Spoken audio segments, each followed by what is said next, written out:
If you're waiting to get noticed to become a leader, you're going to be waiting a long time. Leadership isn't something you wait to get promoted into.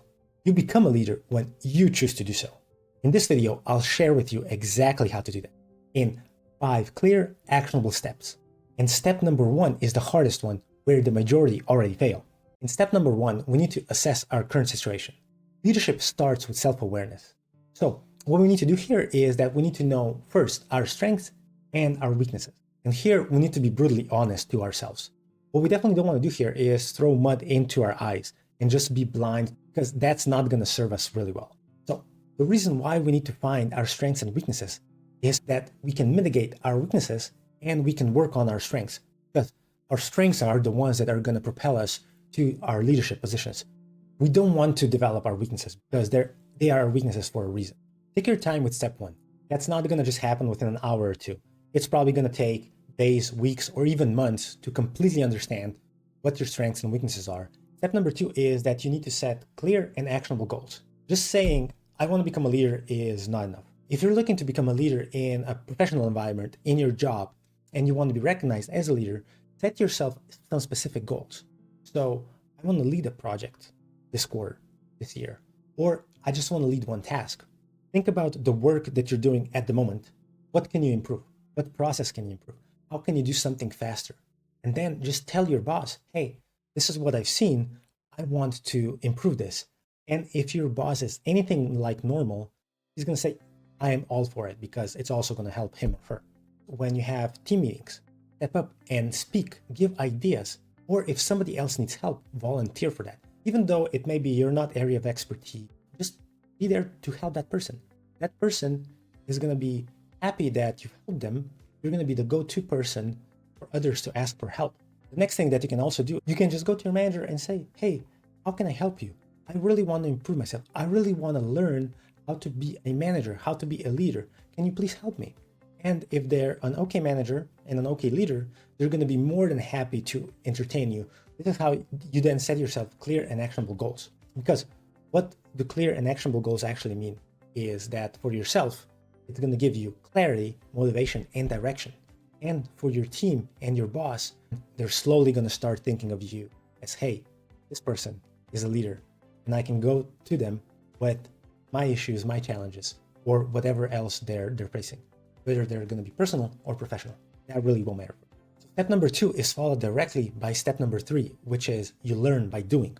You should watch strong leaders, great leaders, good leaders on how they run meetings, how they manage conflict, how they motivate. You can watch your own manager and your own leader. They can be good or a bad leader. It doesn't really matter. Learn from them. Learn from their mistakes. Learn from what they're doing and understand whether they're doing it correctly or not. This is one of the best ways you can actually learn. Step number 4 is that you want to continuously build your leadership skills. And this is where the strengths and weaknesses from step number 1 become really important. You really need to understand where you are at this moment. When you know what your strengths and weaknesses are, you know where you can invest the time and effort. One of the big issues and challenges quite a few leaders and managers have with this step is that they pick a person who think is a good leader and they just want to mold themselves upon that person.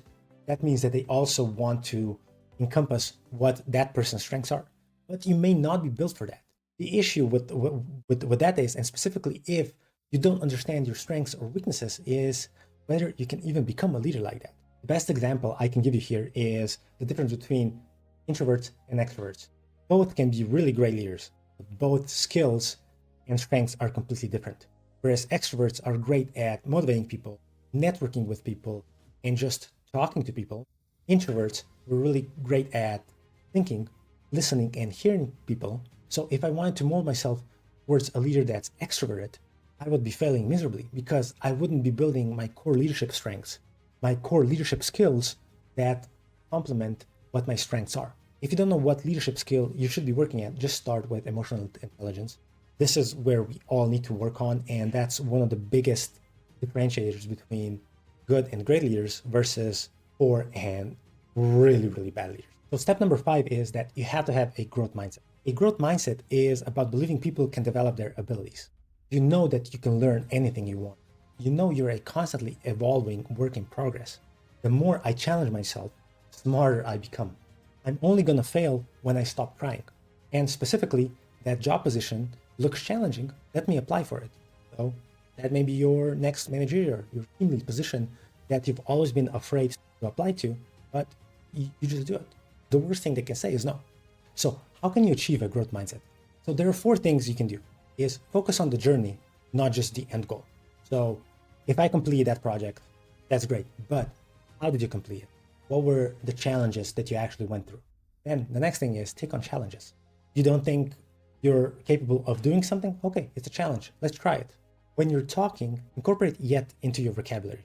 I don't know how to do this task yet. Or I don't know how to communicate with people effectively. I'm already improving myself.